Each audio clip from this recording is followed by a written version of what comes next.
জয় রাধে শ্যাম। ভক্তমন্ডলী ভক্তিমতী মায়েদের চরণে আমার দণ্ডবাদ প্রণাম। আশা রাখছি রাধারানীর কৃপায় আপনারা সকলেই ভালো আছেন। তাহলে আজকের আলোচনা বিষয় হচ্ছে শ্রীমতী কুন্তী দেবী তার মনোবাঞ্ছা ভগবান দর্শন করিয়েছিলেন ভীম।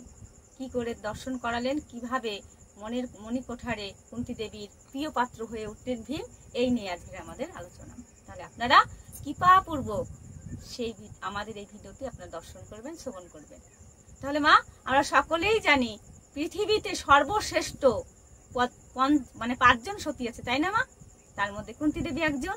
তাহলে কুন্তী দেবী ছিলেন এমন একজন ভগবান শ্রীকৃষ্ণের এমন একজন উপাসক, মানে ভক্ত, মানে এমন ভক্ত মা আমরা মহাভারতে তো কম দেখেছি, তাই না? মহাভারতের শ্রেষ্ঠ রমণী হচ্ছে কুন্তী, দ্রৌপদী। এতে নাম নিলেই আমাদের সাধু কৃপা হবে, আমাদের সাধন পথ পরিষ্কার হবে, ভগবানের প্রিয় হয়ে আমরা উঠবো, তাই না? তাহলে সেই কুন্তী মা সারা জীবন কেঁদেছিল, মা গো এই পৃথিবীতে তিনি প্রথম হয়েছে। কেমন করে? যে সবাই ভগবানকে চায় কিছু বিনিময়, তাই না? কিন্তু তিনি বলেছিল আমি ভগবান তোমাকে আমি চাই সারাটা জীবন এইভাবে, যেভাবে কেউ ডাকেনি। তুমি আমাকে এমন আশীর্বাদ দাও যে যুগে যুগে আমি কাঁদতে পারি, হা কৃষ্ণ হা গোবিন্দ বলে যেন নয়ন বাড়ি বর্ষণ করতে পারি। সেই কুন্তী দেবীর কথাই আজকে আমরা আলোচনা করছি, আপনারা কৃপাপূর্বক শ্রবণ করুন। তাহলে একদিন কি হলো মা, মাতা কুন্তী দেবী 5টা মানে পঞ্চপুত্রকে সেবা দিচ্ছিলেন। সেবা দেবে সমস্ত জোগাড় মানে ব্যঞ্জন সামগ্রী রন্ধন হয়েছে, এখন মা কুন্তী দেবী পরিবেশন করবেন। কিন্তু ভীমের একটা ইচ্ছে হলো, মা গো ও মা, জানো মা আমার না কটা দিন ধরে পেট পড়ে খেতে পাচ্ছি না ঠিকঠাক করে, তুমি আজকে একটা কথা বলি, তুমি একটা কাজ করো, আজকে কি করবে, আমি খাবার পরে যে অংশ থাকবে আর বাকি 4 ভাই সেটা সেবা করবে। এখন মা কুন্তী বলছে এটা কখনো হয়? ভীম তুমি কি বলছো পুত্র? তোমার দাদা যুধিষ্ঠির, তারপরে ভাই অর্জুন, নকুল সহদেব, এদের রেখে তুমি সেবা করবে? কখনো খেয়েছো তুমি এইভাবে কোনোদিন? তাহলে আজকে বলছো কেন? কুন্তী মা কিন্তু রেগে গেলেন। ভগবান অন্তর্যামী তো, এখানে ভক্তের কৃপায় কি হয় আমরা তাই শুনবো। তখন কুন্তী মা ভীষণ ক্ষেপে গেলেন, রেগে গেলেন ভীমের উপরে। ভীম বলছে ও মা সত্যি মা গো, আমার না এতদিন তুমি সেবা দিয়েছো, ঠিকঠাক করে সেবা হয়নি আমার। ও তুমি ছোটবেলা থেকে তোমাকে আমি ঠিকঠাক করে সেবা দিইনি, খেতে দিইনি, এটা বলতে যাচ্ছ? মা এখন বলছে ঠিক আছে তুই খা, সেবা কর। এইভাবে রেগে গেলেন। সেবা দিচ্ছেন। সেদিন তিনি এতই ভালো খাচ্ছেন আর পেছনের ভাইদের কথা ভাবছেন না। তখন মা বলছে ভীম তুমি সারা জীবন খেয়েই গেলে, কখনো তোমার ভক্তি পরায়ণ তুমি হলে না, তুমি সাধু পথে আসলে না, সারা জীবন খাওয়াটাকেই তুমি প্রাধান্য দিয়েছো, তাই না? তুমি জীবনে শুধু খেয়েই গেলে। এখন ভীম কি করলো মা? রুখে গেল, মানে দাঁড়িয়ে পড়লো, সেবা আর করছে না। ভীমের চোখে অশ্রু জল বর্ষণ হচ্ছে। ভীম তখন বলছে মা গো জানো মা, এ জীবনে যত ভক্ত আছে, যত ভগবান কৃষ্ণের ভক্ত আমরা আছি, যারা যারা আছে না কেন, তাদের যদি খাওয়ার খোটা দেওয়া হয় মা গো, তাদের কি গলা দিয়ে আর অন্ন যায়? ও মা তুমি কি বললে মা, আমি সারা জীবন শুধু খেতে যে শিখেছি, আমি কিছু ভালো করিনি? তাহলে মা গো তুমি বলো তোমার জন্য আমি কি করব? যখন কুন্তী মা বলছিলেন সব থেকে বড় কথা, কষ্টের কথা, যেটা কখনো কেউ পারে না, তাই না? সেটা কি? ভীমকে বলছে মা রেগে। কুন্তী দেবী আজকে রেগে গেছে মা গো। কুন্তী দেবী তো নম্র, শান্ত এবং ভক্তিপরায়ণ ভগবান শ্রীকৃষ্ণের পিসি, তাই না? আমরা সবাই জানি তার ভালো নাম পৃথা। ভগবান শ্রীকৃষ্ণের একেবারে নিজের পিসি, যাকে বলা হয় পিসিমা। তাহলে সেই পিসিমার কথাও আমরা এখন মানি না, তাই না? পিসিমাকে ভগবান আদর করে, বেশিরভাগই পিসিমাদের ভালোবাসে, জানেন? তাই এখন সে কি হলো, কুন্তী দেবীর ইচ্ছা হলো যে ভীম তুমি যদি আমাকে ভালোবেসে থাকো আর তোমার যদি ভক্তি থাকে তুমি দেখিয়ে দাও, আজকে তুমি তো খেতেই জানো।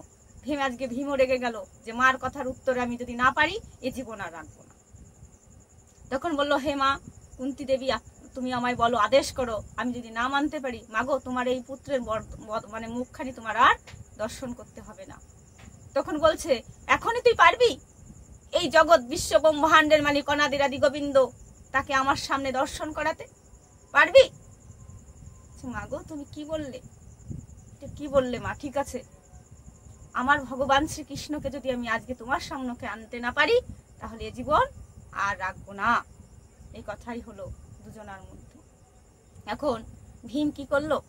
ভীম তো জানে ভগবান শ্রীকৃষ্ণ তাদের 13টা বছর তাদের সঙ্গ দিয়েছিল, ভগবানের সাথে থেকেছিল, ভগবান ভক্তের সাথে ছিল, তাই না?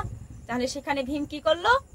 আমরা সবাই জানি ভীম তিনি হচ্ছে পবন দেবের পুত্র, তার এত শক্তি এত বল, তিনি কি করলেন? তখন কি করছেন? ভীম তার গদাখানি 3200 কিলো ওয়েট ওজন, সেটা কি করলো মা? এক নিমেষে ভগবান বলেছিল, হে মাধব, হে ভগবান, তুমি আমাদের সমস্ত সময় তুমি আমাদের সাথে ছিলে, কিন্তু আজকে তোমার এই ভক্ত ভীমের বড় কঠিন পরীক্ষা। তুমি যেখানেই থাকো না কেন, তুমি যদি আজকে ভক্তের কাছে না আসো, ভক্ত পরাজিত হবে, আর মায়ের কাছে আমি হেরে যাব, আর এই ভক্ত আর এই জীবনে তোমার সম্মুখে কেন পৃথিবীর কেউ জানবে না আমার এই মৃত্যুর খবর। তখন ভীম কি করলো মা? ভীমের উদ্দেশ্যে, আজকে কারো উদ্দেশ্যে না মা, ভীমের উদ্দেশ্যে তিনি তার সেই ওয়েট এত 3200 কিলো ওয়েটের সেই গদাখানি কি করলো? তার নিজের জন্য নিক্ষেপ করলেন, এইভাবে উপরে ছুড়ে দিলেন, ছুড়ে দিয়ে মানে ঘুরছিল আর কি। তাহলে সেটা পড়তে কতক্ষণ? তাহলে ভগবান অন্তর্যামী, তিনি কি করে জানলেন? ভগবানের আকুল প্রাণে আকুল চিত্তে ডেকেছিল গোবিন্দকে, হা গোবিন্দ তুমি কোথায় আছো, আজকে তুমি দেখা দাও, দর্শন দাও। আর ভগবানের কি একটা কাজ? তার কোনো কাজের শেষ নেই, পৃথিবীতে অনন্ত কোটি দেবতা, তাদের রক্ষাবেক্ষণ করার কাজ। তাই ভগবান তিনি সেদিন কোথায় যাচ্ছিলেন? দ্বারকায়, দ্বারকায় প্রবর্তন করেছো মা। ভগবান দেখছেন আমার ভীম, একই আমি ভীমের দিকে, আমার কেন ভীম, আমার কোন ভক্ত যেন আমার বিপদে পড়েছে, ভগবান অনুসরণ করলেন তার প্রিয় ভক্ত দ্বিতীয় পাণ্ডব ভীমের আজকে ভীষণ বিপদ। তিনি সেই আমাদের হস্তিনাপুর থেকে কিন্তু আমাদের দ্বারকায় অনেক দূর। ভগবান তিনি কি করলেন? তিনি তো শক্তিশালী না, পৃথিবীর সর্বশক্তি, তিনি শক্তির আধার আমার ভগবান। তিনি কি করলেন? ভগবানকে রক্ষার জন্য তিনি কি করেছেন মা? তিনি কতটুকু করেছেন তারা আমরা যারা এই অধম, তারা হয়তো কিছু কিছু সাধুসঙ্গ করে জানতে পারি, তাই না? ভগবান শ্রীকৃষ্ণ কি করলেন? তার শক্তি বলে, তার যোগ বলে তিনি সেই দ্বারকা থেকে আজকে ভক্তর কাছে ছুটে এসেছে। সে গদার নিচে কে দাঁড়ালো? ভগবান শ্রীকৃষ্ণ। ভক্ত, তোমার আজকে এত দুঃখ কিসের যে তুমি নিজের গদা দিয়ে নিজেই তুমি আজকে নিহত হতে যাচ্ছ? তুমি কেন এটা করছো ভক্ত? এখন ভগবান কাঁদছে, ভক্ত তুমি কেন করছো এটা? বলছে ভগবান তুমি ছাড়া আমাদের এ জগতে কিছু নেই, কেউ নেই। তাই মা বলেছে আজকে যদি গোবিন্দ দর্শন না করাতে পারিস, তাহলে এ জীবনে আমার সম্মুখে আসিস না। আমিও কথা দিয়েছি মা গো, আমি আর তোমাকে বদন দেখাবো না।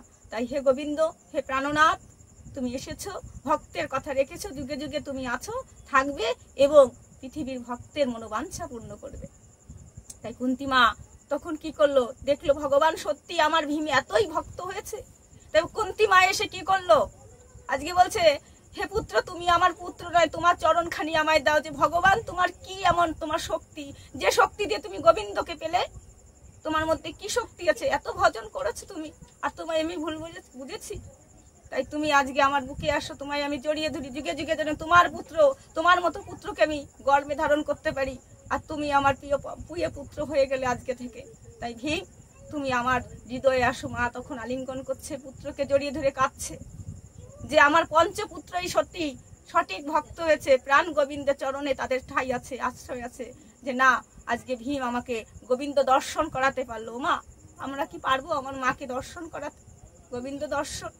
তাই না পারি, আমরা এটা পারতে পারি, বাড়িতে মাঝে মাঝে গীতা পাঠের আয়োজন করতে পারি, সাধু মহান্তদের আনতে পারি। সাধু কৃপাই কিন্তু সকল কৃপা। ভগবান বলেছে আমা হতে আমার নাম বড়, নাম হতে ভক্ত বড়, ভক্ত হতে ভক্তের চরণ ধুলি আরো বড়। তাই মা এই পৃথিবীতে যাদের যাদের মাতা পিতা আছে, সবাই যেন মাতা পিতার ওই চরণ ধরে আশ্রয় করতে পারে, গুরু কৃপায় যেন গোবিন্দ সাধন ভজন করতে পারে, রাধা মাধবের কৃপা হয়।